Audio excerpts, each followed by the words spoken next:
एक बार संत नारायणानंद जी महाराज जी के पास आ गए हैं और महाराज जी की ये कुटिया बन रही है नए स्थान पर। और महाराज जी का कुंडलिनी शक्ति का आत्मज्ञान के हमने अभी तक 2 वीडियोस डाले हैं। आज हम फिर से महाराज जी से एक सत्संग करने वाले हैं। महाराज जी की पहले आपको कुटिया दिखा देते हैं। महाराज जी कुटिया लगभग आपकी तैयार हो आई है और आप वहाँ 2 साल संघर्ष किए। 2 सालों के संघर्ष के बाद आपकी कुटिया बन रही है। सही बात है। वहाँ आपने बहुत प्रयास किया लेकिन बन नहीं पाई। बहुत यहाँ भोले बाबा की कृपा से हाँ, और जो आपकी सेवा में लोग लगे हैं, लोग काफी सहयोग से सब ज्यादा से आए, सब सेवा में लगे पड़े जी। लोग आर्थिक रूप से और शारीरिक रूप से दोनों तरफ से आपकी मदद कर रहे हैं। मुझे कुछ नहीं करने पड़ा, सब लगे रहते हैं अपने अपने ड्यूटी में, सब खड़े रहते हैं। महाराज जी आपके आत्मज्ञान के वीडियोस को भी देश भर से लोग बहुत पसंद कर रहे हैं। अभी अपन उस पे सीरीज लगातार बनाते ही जा रहे हैं। बिल्कुल बिल्कुल। और फिर अभी आज आपका वीडियो भाई देखो, संतों का मार्ग ही है वो, के मतलब संत तो परमार्थ के लिए है ना जी महाराज जी। हाँ, तो परहित कारण संतन धरो शरीर जी। तो संतन का परमार्थ का काम ही है। अच्छा, दूसरों के कल्याण के लिए ही संत। अपना तो कल्याण वो कर ही लेंगे जब सब कुछ त्याग दिया, लेकिन उसमें दूसरों का भी तो करना चाहिए। तो का परहित है सदा हितकारी, जब पराया हित हो तब अपना हित होता है। वाह।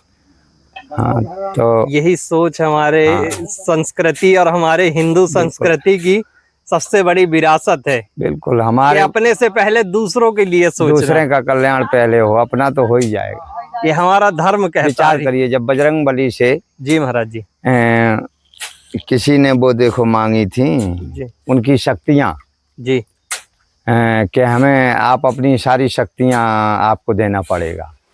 मजबूर होके दी थी उनने, लेकिन वो मजबूरी से उनने तो खुशी खुशी दे दी थी जी। तो ये हुआ था कि अब बजरंगबली शक्ति विहीन हो गए जी। और सारी भक्ति का पुण्य उनने जो भी अर्जित किया था वो सब उनने दान में संकल्प कर दिया था, लेकिन उनका कुछ बिगड़ा। क्योंकि यहाँ चाहे कोई है अहित कर ले किसी का, है ना जी, लेकिन उसके यहाँ नहीं हो सकता। शक्तियाँ तो जिसने मांगी थी वो पुण्य प्रताप जो उनका अर्जित मांगा था कि मुझे दान में दीजिए तब मैं ऐसा होने दूंगा जी। तो उनने किसके लिए किया था? अपने लिए तो किया नहीं था, उनने तो देश के लिए किया था, जन कल्याण के लिए किया था। तो फिर वो कहीं गई तो नहीं, वो परीक्षा में पास हो गए। अगर ये विचार कर लेते जी कि मेरा सब कुछ चला जाएगा, तो फिर वो परीक्षा में फेल हो जाते। बिल्कुल सत्य महाराज, है ना। तो जो संत सिर्फ अपने के लिए करते वो परीक्षा में फेल होते रहते हैं, जो दूसरे के लिए करते हैं वही सच्चे संत है, वही सच्चे संत कहलाते हैं। पहले आपको थोड़ी सा महाराज जी का स्थान और दिखा देते हैं। पीछे ये वाली कुटिया है। अभी महाराज जी इस स्थान पे, इस चबूतरे पे रह के ही आज लगभग 16 या 17 तारीख से आए होंगे महाराज जी। अपन 17 तारीख से आए थे। 17 तारीख से अभी तक इसी कुटिया में पन्नी लगा के कितने भी दिन तो बारिश हो चुकी, भीषण बारिश हो चुकी, रह रहे थे। अब भगवान की कृपा से ये कुटिया तैयार हो रही है, अभी पूरी तरीके से नहीं है तैयार। और इधर पीछे हमारे शिव बाबा सरकार हैं। ये स्थान है, ऊपर पहाड़ी पर मंदिर है और इधर से मुख्य मार्ग है। अब हम महाराज जी के पास चलते हैं और महाराज जी का सत्संग करते हैं, वही जो आत्मज्ञान के बारे में, उसी का आगे कड़ी में हम सत्संग करते हैं। तो लोगों ने ये भी जिज्ञासा आई लोगों में कि वो आपके गुरु महाराज का नाम जाने। देखिए, हमारा नाम नारायणानंद है जी, और हमारा गुरु आश्रम जी जिला फतेहपुर असनी गंगा के किनारे जी गांव है, उसके ऊपर घाट है। अच्छा, गंगा के किनारे जी। तो असनी गांव में गंगा के किनारे घाट है, वहाँ पर आश्रम है जी। तो वो असनी जो गांव है वो असनी गांव तो बाद में नाम रखा गया। ये जो सूर्य भगवान के पुत्र थे अश्विनी कुमार जी, इनके गुरु का ये आश्रम था, कुटिया थी जी, जो सबसे बड़े वैद्य विश्व में हुए जी। अश्विनी कुमार से बड़े कोई वैद्य भी नहीं थे जी। तो वहाँ जड़ी बूटियों की खाने बहुत बहुत दूर से लोग आते हैं, जो जानते वो ले जाते हैं। वहाँ पर गुरु अभेद ध्यानानंद जी जी, उनके गुरु का नाम है पाणरवासी नाम से प्रसिद्ध हैं जी लेकिन अनुरुद्ध दास जी नाम है जी। और उनके गुरु का नाम है स्वरूपानंद, जो जिला मेरठ में जी नंगली धाम जिसे कहते हैं। जी शकौटी टांडा छोटी स्टेशन उससे 8 किलोमीटर दूरी पर वो गांव है। अब जी वो संतों की नगरी हो गई। जी और उनके गुरु जो दयाल दादा गुरु जी हमारे आनंदपुर परमहंस निवासी, तो जिला अशोक नगर मध्य प्रदेश में पड़ता है। वहाँ से हमारे नंगली की शाखा है, नंगली से हमारे इटावा पाणरवासी की शाखा है, पाणरवासी से असनी की शाखा है। जी असनी शाखा से मुझे ज्ञान प्राप्त हुआ। जी। जी तो आप हमेशा अपने शुरुआत अपने ज्ञान की वहीं से की थी? हाँ, असुनी शाखा से? असनी से। और वहीं से आपको दीक्षा प्राप्त हुई? बिल्कुल बिल्कुल। और उन्हीं गुरु महाराज के आदेश से आज आप इस ज्ञान को यहाँ चित्रकूट में और चित्रकूट से पूरी दुनिया में बिल्कुल बिल्कुल पहुंचा रहे हैं। ये एक क्या है सवाल था आपके बारे में? परिचय देने में क्या चोरी? जी महाराज जी। जो है सो है जी। उसमें अब देखिए जी हमने देखा है कि बहुत से लोग क्या करते हैं जी कि अपनी जात छिपाते हैं, दूसरे की पूछते हैं, अपना नाम छुपाते हैं। अभी किसी संत पूछो कि आपका नाम क्या, तो क्या करोगे? अरे पूछ लिया तो नाम बता दो, संत का नाम तो बता दो, जन्म का नाम ना बताओ, संत का बता दो। अगर किसी ने गुरु का नाम पूछ लिया तो को चढ़ बैठे, किसी ने पंथ का नाम पूछ लिया तो चढ़ बैठे, किसी ने जात पूछ ली तो चढ़ बैठे और दूसरे से पूछ बैठते। ये गलत होता ना। तो न जात छुपानी चाहिए, न कभी पंथ छुपाना चाहिए, न कभी गुरु का नाम छुपाना चाहिए। गुरु का नाम तो बढ़ाने के लिए होता है, उसमें छुपाने की क्या बात है। आज जिनसे हमने पाया है उन्हीं की नाम की तो महिमा मुझे गाना है, उन्हीं का नाम बढ़ाना है, उन्हीं के नाम को, उनके नाम के गीत गाना है। दुनिया सुनेगी तभी तो जानेगी कि हमारे गुरु कौन थे। जी महाराज जी। हाँ, जिनसे हमने ये पाया है जो ये ज्ञान। फिर से आप आपके स्थान पर आ गए हैं। नहीं, बहुत अच्छी और आपका सत्संग के भी हम वीडियो शूट करते हैं, क्योंकि आप संगीत के माध्यम से भी जीवन से संबंधित बहुत ज्ञान देते हैं। बिल्कुल। आपके अभी तक महाराज जी 2 ज्ञान के हमने वीडियो बनाए, आत्मज्ञान के जी, और वही आत्मज्ञान से ही कुंडलिनी शक्ति की भी आरंभ होता है। बिल्कुल बिल्कुल। पूरे देश से लोग बहुत पसंद कर रहे हैं उन वीडियोस को। हाँ, सही बात। क्योंकि आप जितने स्पष्ट शब्दों में महाराज जी उस ज्ञान को बता रहे हैं, वो चीज लोगों को इतनी आसानी से, इतनी सरलता से और कहीं से प्राप्त नहीं हो रही थी। मैं उतना ही बताता हूँ जी जितना मैंने किया है। जी। और बाकी लोग मान लो पढ़ लिख करके बताते हैं जी, पुराणों से और ग्रंथों से ढूंढ ढूंढ के, तो वो लंबी कथा बताते हैं और उसमें माल कम होता है। जी। और यहाँ तो वो है कि माल पेवर है, अनुभव का है। हैं? आपको ये बता ही दिया कि मुझे पढ़ा लिखी से कोई मतलब नहीं, और ना मैं रामायण गीता भागवत ये पढ़ा हूँ जिनके बारे में मैं कुछ बताऊं। मैंने जो भीतर के बारे में पढ़ा, अंदर के बारे में पढ़ा, आत्मज्ञान के बारे में जो प्राप्त किया है गुरु की कृपा से, वही अनुभव जो मैंने किया है, प्रैक्टिकल किया, उसी को मैं बताता की ज़रूरत है। बिना गुरु के कोई जना नहीं सकता। अब जो इसका जानकार गुरु होगा वही जना पाएगा। तो गुरु कई प्रकार के हैं, जितनी जिसको जानकारी होती है वो वहीं तक बता पाता है। ये ज़रूरी नहीं कि सबको वहाँ तक की जानकारी हो जाती है। तो ये तो बताया कई करोड़ों में एक आध बिरला कोई पहुँचता है जो वहाँ तक की बात बता कर के जिज्ञासु को वहाँ चढ़ा ले जाता है ना। तो इसके लिए सबसे प्रथम नंबर सच्चा ज्ञान प्राप्त करने के लिए सच्चा गुरु चाहिए, जो झूठ फरेबी से दूर हो और दुनिया के आडंबर से दूर हो, लोभ लालच से दूर हो और दुनिया से वैभव से दूर हो और प्रशंसा से दूर हो। तो सच्चाई का मार्ग वही बता सकता है।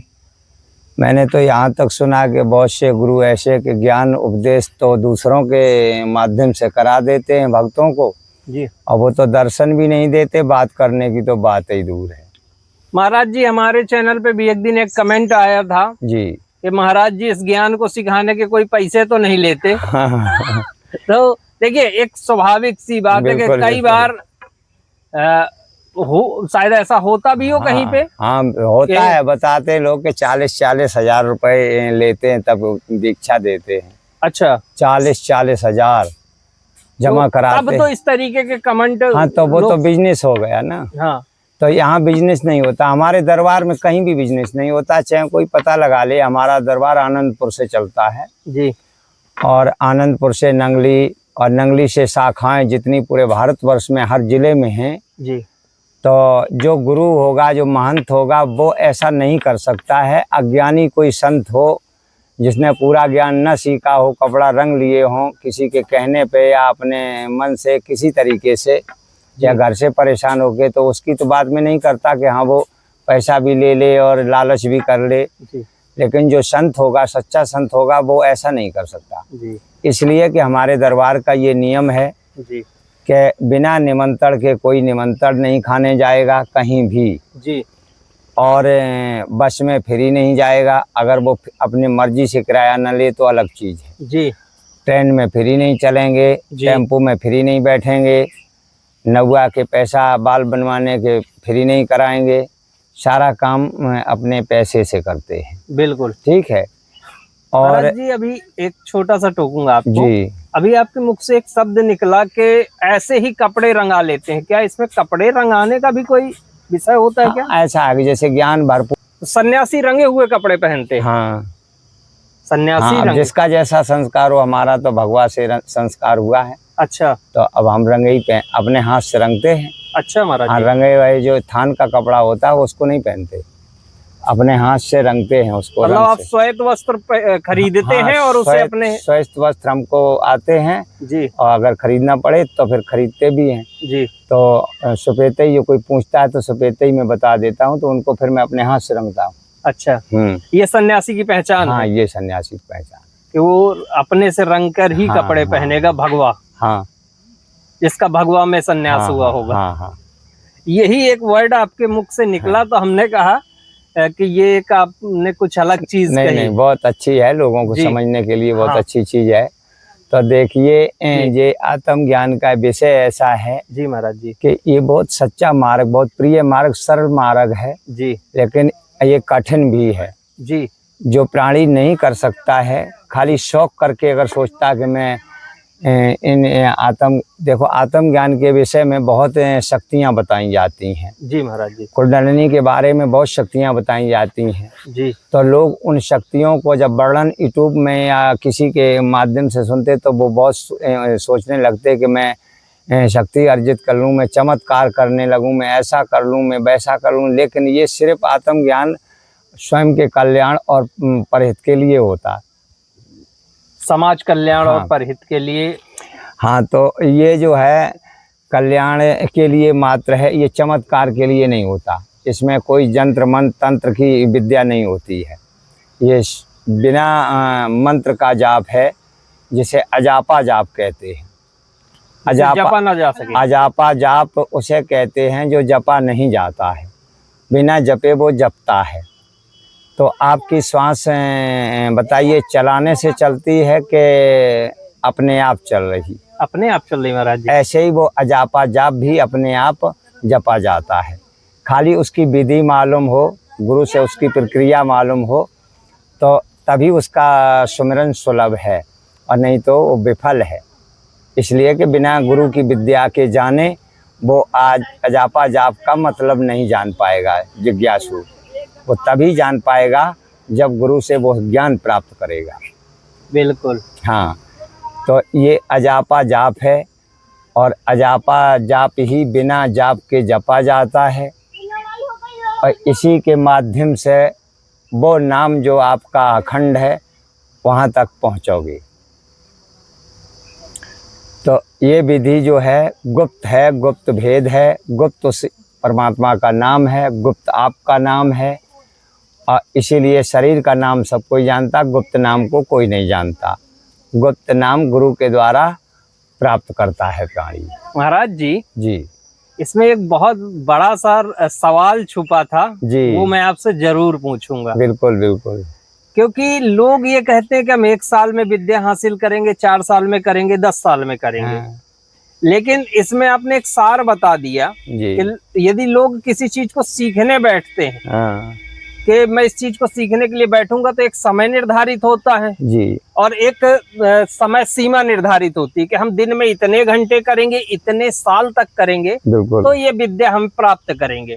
लेकिन जो आपने शब्द बोला कि बिना जपने वाला जाप, जो स्वतः चलता रहे, हाँ। मतलब आप जिस चीज का अध्ययन कर रहे हैं वो लगातार चलती रहे आपके अंदर बिना आपके ध्यान लगाए। हाँ। बस आपने उस चीज को सीख लिया और वो आपके शरीर का हिस्सा बन जाए, हिस्सा बन तो जाए। मतलब आपकी विद्या दिनों रात जब भी आप हाँ। सेंस में है चलती रहेगी। हाँ, वो चलती रहेगी, वो आदत बन जाएगी। जैसे किसी को शराब की आदत लग गई, अब वो शराब से बेचैन है, वो 1 मिनट शराब के बगैर नहीं रह सकता ना।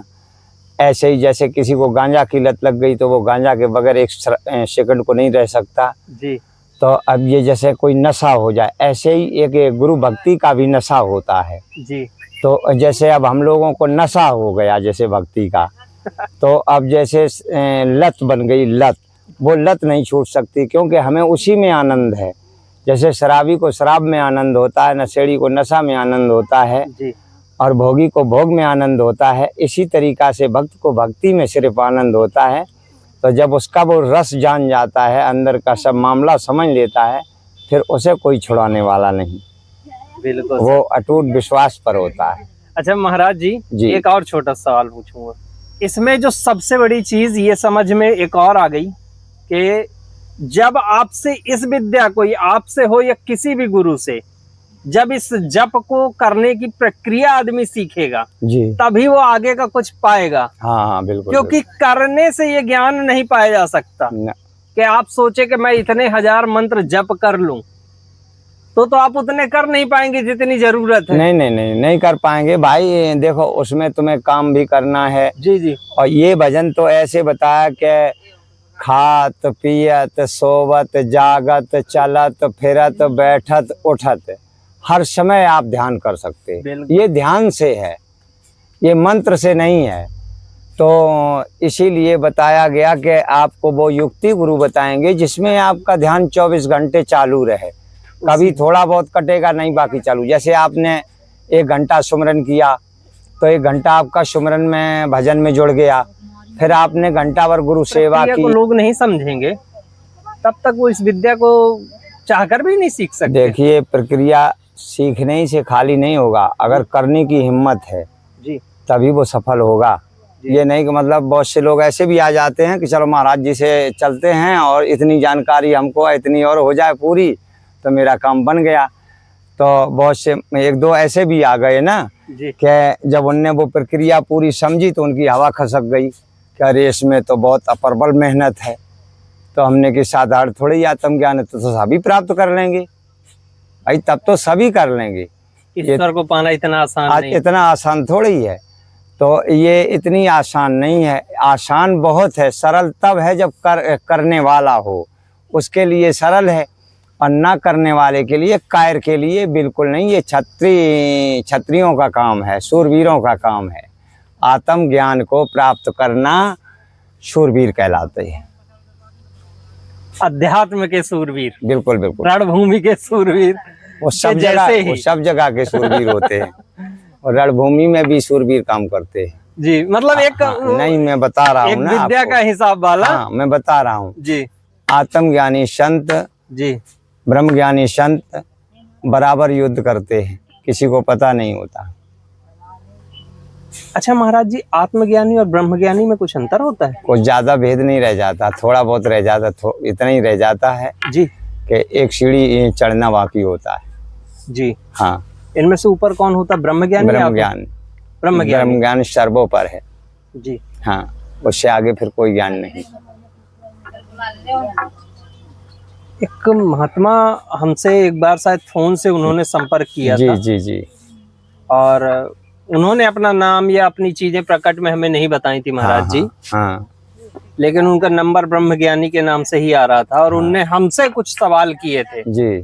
बहुत ज्यादा थे उम्र में, उनने हमसे कुछ सवाल किए थे। ठीक ठीक। और उन्होंने हमें एक ज्ञान भी छोटा सा दिया था, आपका ही वीडियो देख के दिया था हाँ कि भगवान कौन है। हाँ तो मैंने कहा भगवान भगवान है, अब जितना हमें ज्ञान है महाराज जी। हाँ उन्होंने कहा भगवान भगवान नहीं है, भगवान तुम हो। हाँ। मैंने कहा हम कैसे भगवान हो सकते हैं? हाँ कहा नहीं, तुम ही हो भगवान। हाँ कहा भा से भूमि, इसी तरीके उन्हें भा गा और वा ना और आ, इसका पूरा बताया हाँ कि भूमि, नीर और पवन या वायु, हाँ इस तरीके से आकाश। हाँ। और कहा इन्हीं पंच तत्वों से तुम बने हो। इन्हीं और से भगवान कण कण में विद्यमान है, जी। तो भगवान तो तुम ही हुए ना। हाँ, बिल्कुल बिल्कुल। और कहे सिर्फ इंसान भगवान हो सकता है और कोई जीव भगवान नहीं हो सकता ना, क्योंकि सब में पांचों तत्व है नहीं ना। क्योंकि मछली जल में रह सकती है, जमीन पर नहीं रह सकती। इंसान जल में भी रह लेगा, इधर भी रह लेगा, हवा में भी उड़ लेगा, हर जगह रह सकता है।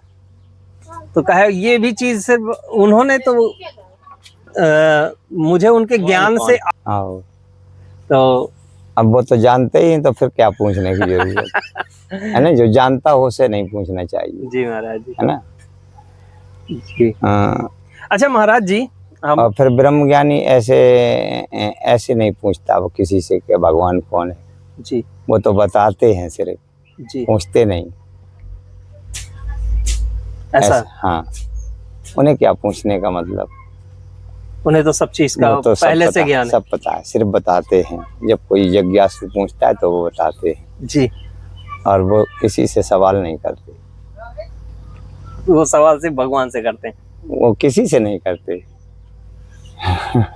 वो सवाल भगवान से भी नहीं करते। जी। हाँ, उनमें अंतर ही नहीं रह जाता। भगवान में उनमें तो क्या सवाल करेंगे, किससे करेंगे जब एक ही है सब। हाँ, जब मन में कोई सवाल उठ ही नहीं रहा हाँ, तो किया क्या जाए। उसी को ब्रह्म ज्ञान कहते हैं, जिसके सारे विचार खत्म हो जाए। जी। अच्छाई बुराई लोभ लालच सब कुछ सत्य असत्य सब नष्ट, कुछ नहीं। वो तो अबोध जैसे बालक होता है ना। हाँ जी। तो वो अबोध की तरह हो जाता है। बिल्कुल सत्य कहा। उसे ब्रह्म ज्ञानी कह सकते हैं। हाँ, बालक को भी ब्रह्म ज्ञानी। हाँ, जितना वो बता नहीं सकता, जितना पूछोगे उतना ही बताएंगे, उसके आगे कुछ नहीं बताएंगे। जैसा पूछोगे तैसे ही बता देंगे, उन्हें कह सकते हैं ब्रह्म ज्ञानी।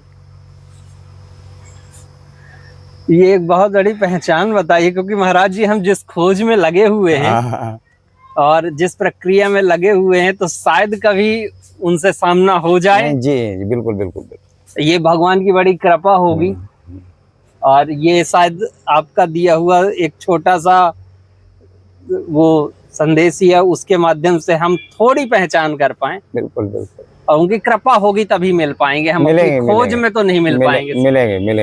ऐसा संग तुम्हारा हो गया जी कि मिलेंगे, खोज भी मिलेगी और रास्ता भी मिलेगा।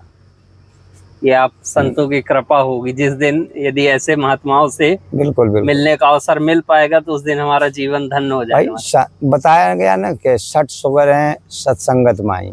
जी। संतों की शरण में तो 60 क्या बड़े बड़े डाकू भी सुधर गए।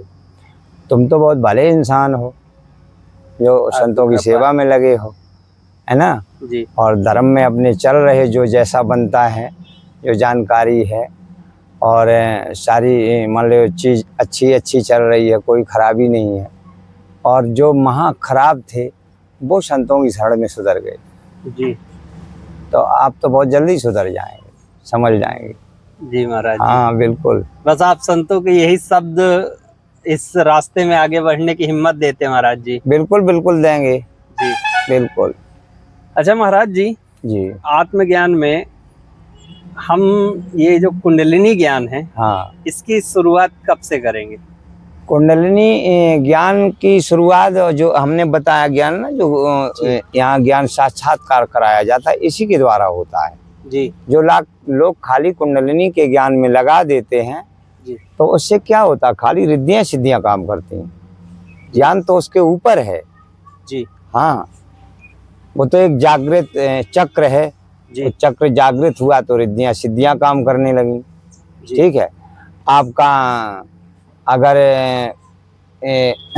मूल द्वार जो है जागृत हुआ तो आपका ज्ञान का स्रोत खुल गया, ज्ञान अंकुर दे दिया, बढ़ने लगेगा। ठीक है। और जब स्वादिष्टान चक्र खुलेगा तो आपका ब्रह्मचार्य पालन जो है शुद्ध हो जाएगा, है ना, वो अपने ऑटोमेटिक से शुद्ध होने लगेगा। और जो नाभ कमल खुलेगा तो जिसे कुंडलिनी शक्ति कहते हैं, तो वो रिद्धियाँ सिद्धियाँ काम करने लगेंगी। और जब आपका हृदय चक्र खुलेगा तो यहाँ प्राण का वास है। ठीक है जी। और गुदा पे अपान का वास है। प्राण और अपान जो है इनकी जानकारी करके इनमें जो है आहुति होती है, हवन होता है जैसे। तो जो भजन सिमरन उसका जानता है वो हवन करता है अंदर, तो वही ऊर्जा को ऊपर उठाता है। जब अपान और प्राण परस्पर टक्कर खाता है तो एक चिंगारी उठती है मनुष्य के अंदर। हाँ हाँ हाँ, वो चिंगारी जो है प्रकाश रूप में आती है और फिर उन्हीं के बल पर उठते उठते ये सारे चक्रों को पार करते ऊपर बढ़ जाता है। तो ऊपर ही चेतना है और चेतन में रहना, है ना, स्वयं को जानना, स्वयं में रहना, यही आत्मज्ञान का मार्ग आगे बढ़ाते बढ़ाते चला जाता संपूर्ण ज्ञान के लिए। हम इशारा करते हैं, बहुत खोल के नहीं बताया जाता, वो तो जिज्ञासु जब सामने आता तभी खोल कर बताया जाता। लेकिन फिर भी महाराज जी, हाँ, हम इस सीरीज को धीरे धीरे अपन हाँ, आगे करते रहेंगे। हाँ, इशारा काफी है समझने के लिए, खुल के ही इशारा दे दिया हूँ जी। हाँ, इसी इशारा में लोग समझ जाएंगे, उन्हें आना ही पड़ेगा जी। हाँ, मेन बात यही है जी महाराज जी, बिना आए वो विधि नहीं जान सकते। नहीं, और बिना आए ये ज्ञान नहीं मिल सकता। और यदि मान लीजिए कोई किसी कारणवश नहीं आ सकता, यही माना जाए कि भगवान नहीं चाहता कि अब आप प्राप्त करें उसे। भाई विदेश में हो, चलो एक बार उसकी मजबूरी को समझा जाए। मजबूर है, अगर आत्मज्ञान की इच्छा रखता तो फिर कोई मजबूर नहीं है। अगर परमात्मा को पाने के लिए मजबूरी बता रहा है तो वो मूर्ख है, समझिए। परमात्मा से बड़ी हाँ परमात्मा के लिए तो प्राणी जन कहाँ चला जाएगा, हैं? ये तो यहाँ चित्रकूट रहा। तो जिसको विश्वास हो वो आवे, ना विश्वास हो ना आवे, मजबूरी क्या है इसमें, है ना। जिसे विश्वास की बात नहीं, जिसके भाग्य में होगा वही आ पाए। ये कहा गया कि हरि की जब तक कृपा नहीं होगी, हाँ, जब तक शंकर जी पार्वती उस पर प्रसन्न नहीं होंगे जी, तो वो 1000 कोशिश कर नहीं आ पाएगा। बिल्कुल। और जब वो प्रसन्न होंगे तो क्षण मात्र में गुरु से मिला देंगे। गुरु उन्हीं के माध्यम से मिल पाता है, उन्हीं में वो सामर्थ्य है कि मनुष्य को पता नहीं लग पाता और वो उनकी मदद करते करते गुरु तक पहुंचा देते हैं। अब फिर गुरु उन्हें रास्ता दिखा के वापस से उन तक पहुंचा देता भाई है। वही मार्ग ही है, वही मार्ग है भाई। प्राणों के प्राणपति शंकर भोलेनाथ जी, ठीक है। तो मैं तो प्राणों का भजन कराता हूँ, प्राणों से मिलवाता हूँ, तभी तो प्राणपति मिलेगा। सत्य है। हाँ जी मतलब जय हो महाराज जी। ये प्रक्रिया हम इसी तरीके सत्संग की आपके साथ जब भी आपके पास समय होगा, बिल्कुल बिल्कुल हम इस ज्ञान को और इस आपके जो आप मानव कल्याण के लिए या जो आप अपने शरीर को तपा रहे हैं, बिल्कुल, या हमारे कह सकते हैं कि हिंदू धर्म और सनातन संस्कृति के लिए जी जो आगे इस ज्ञान को बढ़ा रहे हैं, तो उस ज्ञान को हम अपने चैनल के माध्यम से भी जन जन तक बिल्कुल पहुंचाइए भाई, बिल्कुल पहुंचाइए। मेरा तो परोपकार का काम गुरु ने सौंपा है जी कि अपने खाली हित से काम नहीं होगा जब तक परहित नहीं करोगे। जी महाराज जी, ये एक बड़ा सवाल भी उठता है जी कि बहुत सारे संत होते हैं वो ज्ञान नहीं देते हैं। तो हमने कहा महाराज जी कहते हैं कि हमारे गुरु से हम आदेशित है कि हम इस ज्ञान को दे सकते हैं, लोगों को जी सिखा सकते हैं। बिल्कुल। अब बिना गुरु के आदेश के आप यदि गुरु आदेश नहीं करते तो शायद आप भी नहीं, कोई भी नहीं। जो देता है जी वो नरक का भागी होगा जी। हाँ, चाहे वो संत हो चाहे कोई भी हो, हम अगर गुरु की आज्ञा के बगैर जो काम आगे करेंगे तो वो मैं नरक का भागी बनूंगा जी। हाँ, गुरु के आदेश बगैर कभी किसी को दीक्षा नहीं देना चाहिए, किसी शिष्य को, किसी भी गुरु का शिष्य हो जी, ये तो मैं खुद कहता हूँ। जी महाराज जी। जब उसके काबिल होता गुरु खुद आदेश देता कि जाइए अब तुम अपना शिष्य बनाइए, उपदेश करिए, आगे शाखा बढ़ाइए। आज के इस सत्संग का अपन बिल्कुल बिल्कुल विराम देते हैं और आगे भी प्रक्रिया ये चलती रहेगी। आपके शब्दों के माध्यम से जन कल्याण होता रहेगा। जिसको ये ज्ञान प्राप्त होना होगा उसके कानों तक पहुंचेगा और उसके पास तक बिल्कुल। मैं तो उन्हीं गुरु की महिमा गाता हूँ। जी। साफ साफ बताया है कि सतगुरु के चरणों में मैंने जिस दिन से शीश झुकाया है उस दिन से मेरा जन्म हुआ, सफल हुई ये काया है। झूठे जग की परवाह नहीं, दौलत की मुझे चाय नहीं। धनमान तरसते हैं जिस धन को, उस धन को मैंने पाया है। वाह।